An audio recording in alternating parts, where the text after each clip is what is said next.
Anyone watching that you know you found a glimpse of truth in red pill in a world full of lies and this gynocracy in this blue pill matrix, and you think this is it, this is your end all be all.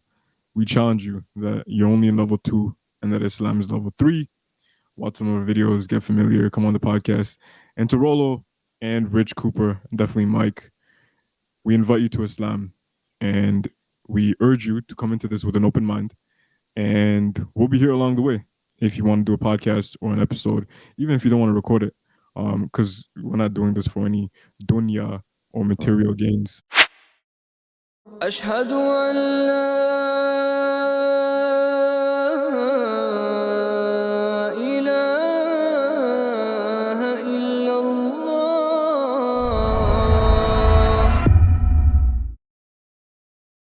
Assalamu alaikum. Without further ado, let's go right in.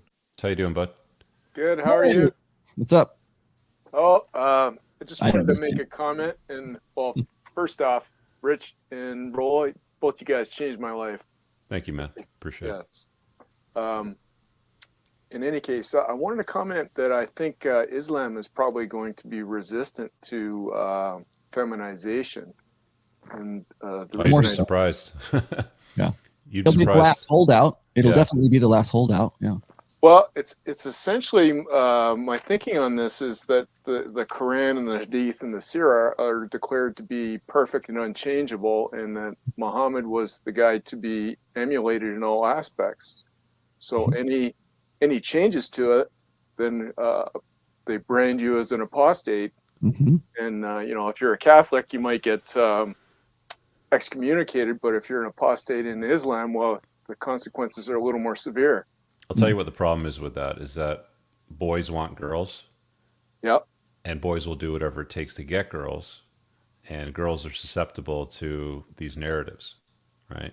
I've already talked to a lot of dudes. There's a guy, I think he goes by, what's his name? He's been on my show a couple of times. I think you've seen him as well, Rollo. It's like Arab Red Pill or something like that. He's in Pablo American? no. I think he's in Syria, but I did a collab on his channel and took some call-ins, and I've had a few Muslim guys, call in on my shows like over the years, and there's a lot of plugged-in beta Muslims out there, and there's some women that are being affected by the toxic version of feminism that we see today that's about supremacy and reach. So is Islam gonna do well against that, better than some of the other religions, I think. But I think it'll be the last holdout, to be honest with you. I think right now, depending on the socioeconomic status of that particular country, you will see the Western influence of feminism and gynocentrism by inch or by mile find their way into those countries and into those societies. You can look at girls in Iran right now who go on Instagram and they flaunt, they take off the hijab and they're all dancing around, and they're risking really persecution, because if they find out where they are, they'll send the Gestapo to come and round them up. But they're still doing that, and they get nothing but reward and reinforcement from a larger global sexual marketplace, of course, but like from just a larger gynocentric world. You go, girl. If there is abortion is legalized in Ireland or in Argentina or wherever else it is, it's not just that country that's celebrating it; it's the whole world that is celebrating that. And so when I see these instances of women in like say Saudi Arabia, now they can drive a car, now they can own a business. It's just incrementally kind of working its way in, depending on whether or not that country can actually afford to have feminism in there and have some way to reconcile that with their particular religion. If you look at Somalia right now, and a very depressed third world country, they now have a feminist government there, and it is an Islamic country right now. So there's incidences all around the world where I can point out and say, there it is right there, there it is right there. And I'm very hesitant to do that because, very devout Muslim men don't want to have that presented to them. But what do you think the first thing is that anyone says when I say, oh, look, this Christian woman this Christian pastor over here is preaching feminism from the pulpit? this woman over here in the mosque is now trying to have a female imam. The Mormon church is now having feminists in there. What's the first thing do you think a devout believer says when I point out those instances? They say, that's not real X. That's not a real Muslim. That's not a real Christian. That's not a real Jew. I mentioned this from the very beginning of the book, is that I can't fight that no true Scotsman argumentation, because all anyone falls back on is, well, in the real religion, if she was really a Christian, then she wouldn't be doing that. But there it is, black and white, over and over and over and over again. And so the point that I make during this whole thing is that by inch or by mile, depending on the faith, Christianity was the first to fall. Judaism, Judaism is already matrilinear to begin with, so Judaism is sort of falling as well. Islam, slower than all the rest of the Abrahamic religions, but after a while, give it 1 or 2 generations, and I think you're going to see it will fundamentally change in the larger respect. Let me go in here. All right. Yeah. By the way, that's only half of the video. Yeah. So number one, he's right.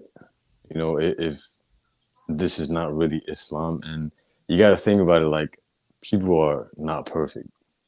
Muslims are not perfect. So if you look at the religion in of itself, that is perfect. The people are the ones that practice imperfectly. The guidelines, everything has been set out and laid perfectly, and it's up to us to adhere to that to the best of our ability. Now, we're not perfect, so we're gonna mess up here and there. Now, these people that you see that go off and they start doing these things, they start being affected by the feminization and the isms and all this stuff. Like, they're not really on the Quran and Sunnah. Like, they're misguided in one way, shape, or form, whether it be by their sheikh, whether it be by the videos they're watching on YouTube, the material they're reading, or maybe just ignorance. Maybe they just have no idea, but they're Muslim. You know, they read the Quran. It's just they're not really like going further to learn more and more. And like what I want to say to this is Islam in and of itself will not change. And it's like that hadith, and correct me if I'm wrong, but the Prophet sallallahu alaihi wasallam said that Islam started as something strange and will end as something strange. So yeah, as generations pass, this feminization, these things that are occurring today is only going to get worse and worse and worse. You will have certain Muslims that will be affected by this, but the true Islam, and I know he said it's like, oh, the true Muslim, true Islam, all that. The true Islam, like the people who are on the Quran and Sunnah, the people who are trying to adhere as much as they can to the guidelines that have been set for them, the perfect guidelines. These are the ones that are going to look strange. These are the ones that are going to be like outcasts because they're the ones not submitting to the stuff going on around us. That's all I got to say there. The Prophet ﷺ said that Islam began as something strange and indeed will return to something strange. So glad tidings to strangers. It's a beautiful hadith, bro. I agree. I also want to agree with what you said to Rollo, or about Rollo, mentioning that Islam will one day reform to this new narrative. Islam will never reform to anything. Islam is already perfect. It's established. I think what Rollo's trying to say, and if he's not, then this is what he really does mean, that Muslims are changing. The Muslim population, they're adopting these new isms. It doesn't mean Islam is changing whatsoever. It's the Muslims that are adopting this. And I do agree, this is something that's happening. Female imams are trying to, propagate their own ideology, and there's this whole thing about pink Islam. I don't know if you guys know about that. It's they even rewrote the Quran, astaghfirullah, in a very feminist narrative, and it was very matriarchal. So these shayateen, these Dajjalic proponents, they're going to be here since the dawn of time, and they always will be until the end of time. But it's our job as men and women that are on the haqq to defend the deen. So what Rollo is saying, unfortunately, it is happening, and Islam is definitely, I do agree, going to be the last, or at least the Muslims will be the last holdout to this feminization. Yeah, just to add to what you guys said, I want to agree and just reaffirm the point that Islam is just not Muslims, right? Islam is not Muslims, and even if every Muslim in the world was doing something that, doing one thing, you can't say that is Islam. And Allah subhanahu wa ta'ala sets a very, very clear precedent over and over again in the Quran. If you are unsure, refer to Allah and His Messenger, meaning the Quran and the Hadith. If you go to the Quran and the Hadith, you will not find anything of this third wave feministic narrative. You will not find anything even close to it. Because Allah subhanahu wa ta'ala and the Prophet, peace be upon him, made Islam very, very clear.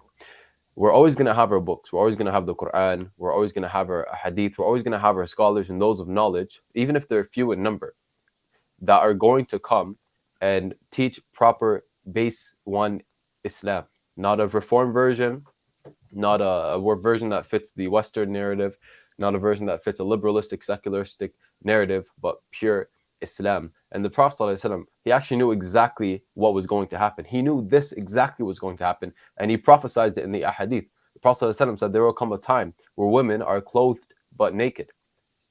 Where women are clothed but naked. And the hadith you mentioned that Islam was strange, it'll become normal and then return to being strange again.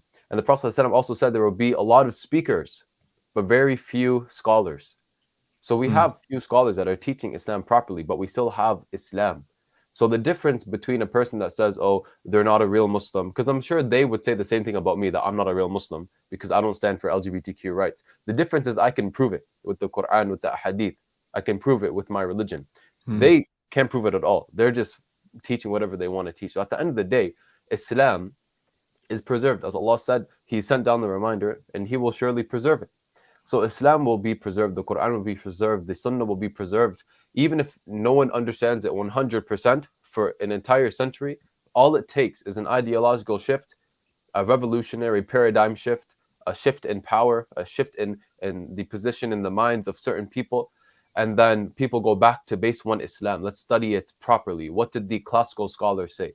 What did the Prophet ﷺ say? What did Allah subhanahu wa ta'ala say? What does it mean in the classical Arabic language? In the phraseology that they use, what is it saying? And they'll go deep in depth and they'll get the religion clear cut. 100%. So Islam's gonna last. And Rollo, if you're watching this, mashallah Rami, Rollo, if you're watching this, trust me, Islam is not just another Abrahamic religion or another faith that people follow or the last holdout to modernity. It's not. This is the truth. And we'd love to have you on the channel and discuss Islam. And we openly and with open arms invite you to Islam, to study it, to learn it. And we challenge you to come on our channel and let's chop up some ideas. And we really do think that you'll get value with what you find, inshallah. But with that being said, let's go back to the video. Yeah. I have my doubts on that because it's like I was saying that in the case of the no true Scotsman in Islam, that makes you an apostate, and the penalty is rather severe. And I think they make accommodations in Muslim minority countries, but in Muslim majority countries, I think it's a little bit different. Yeah, and they will until such time as the religion expands into larger westernized countries and the influence of gynocentrism assimilates those religions.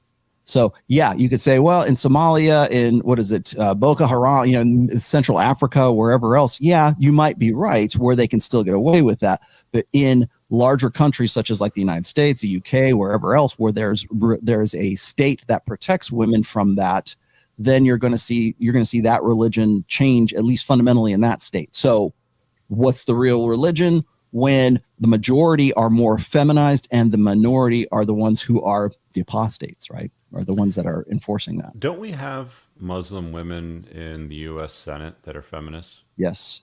Yeah. Talib. What's your Talib Rashid? And there's another one. It's like a cancer. It's just going to try to spread and go as far as it can and leech off the host.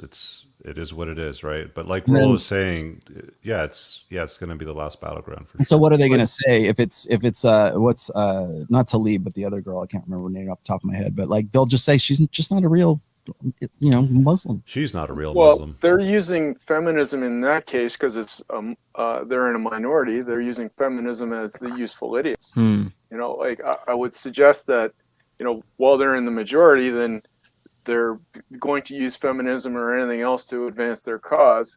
But probably a more accurate model would be as if you look at Lebanon, which formerly was Christian and now is Muslim majority.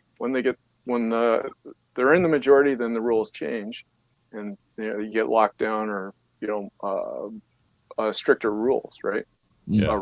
Return to the unchanging book. But anyway, that's just my take on it. Cool.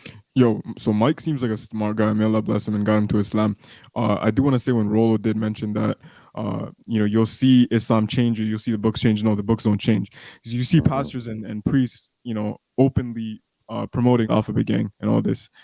This has nothing to do with the book. Like, if you've read the Old Testament, openly condemn the Alphabet Gang. So my point is, Islam won't change.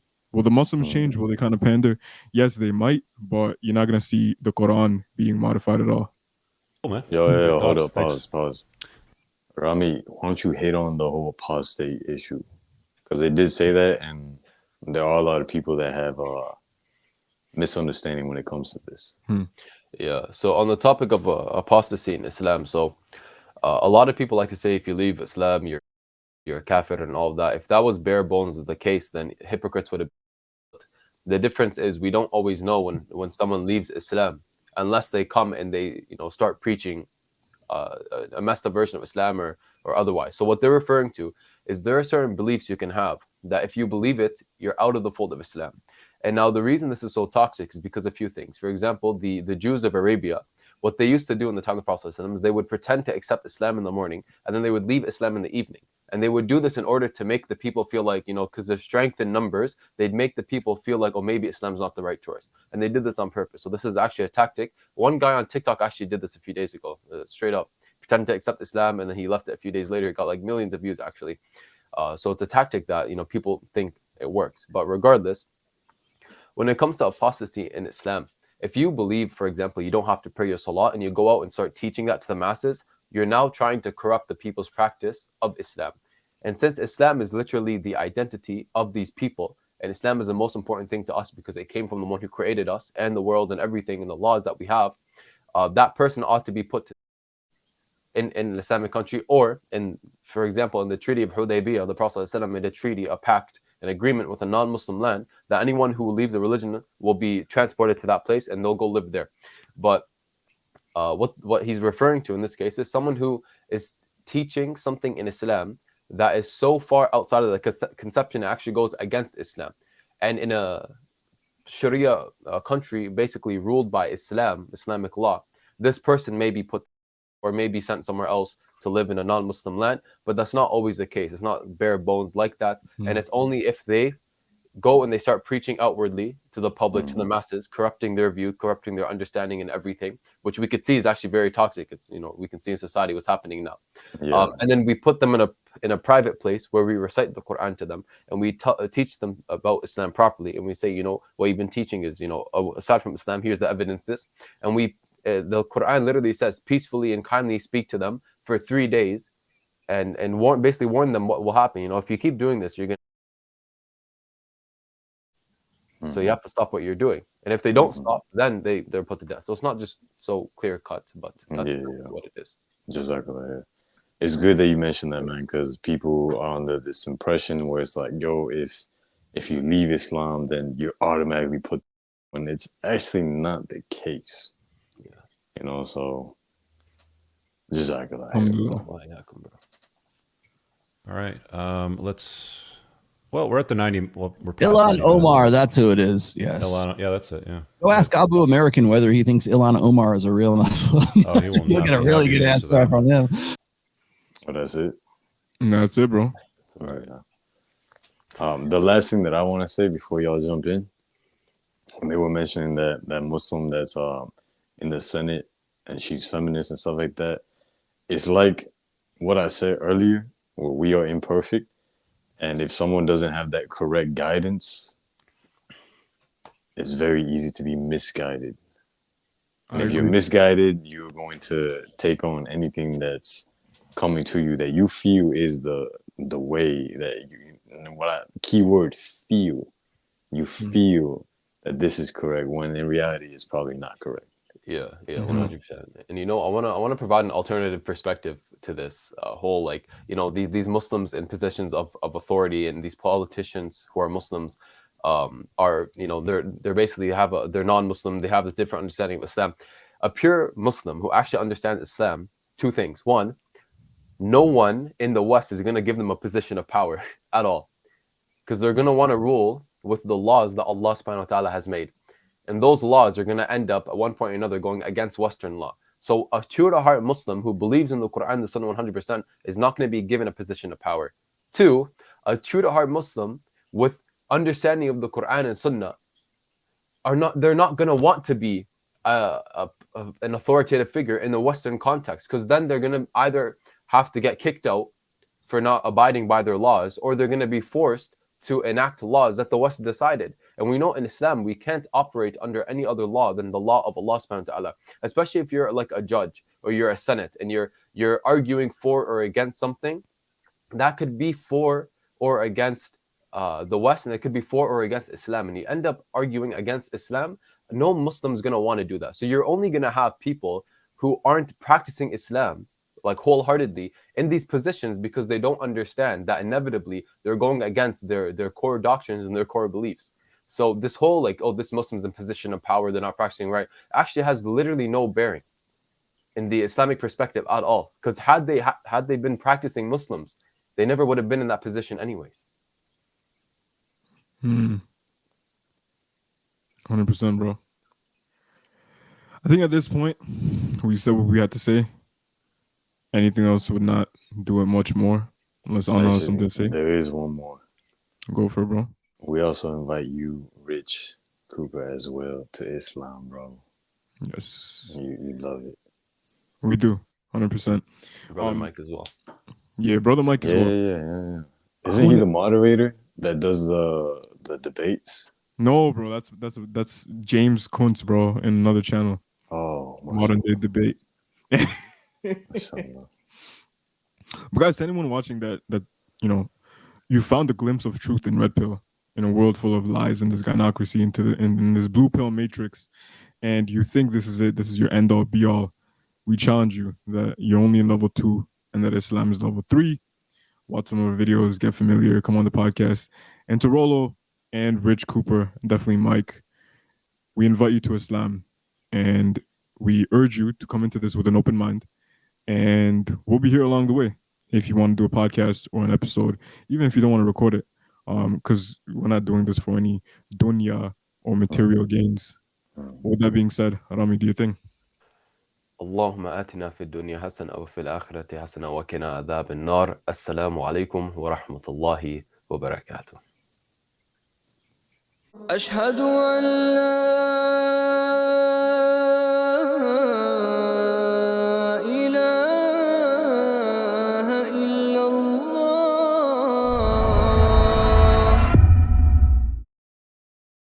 That's crazy, because y'all know how like impactful it was. Yeah. Listen, if you're watching this, it was such a strong dream that I woke up and then I was talking to my dad and I was crying because of how strong the dream was, how impactful the dream was. And then I ended up driving to the mosque. It was like 5:40 something to do Fajr at the mosque. And I was crying the entire way to the mosque. And subhanAllah, I think it's crazy that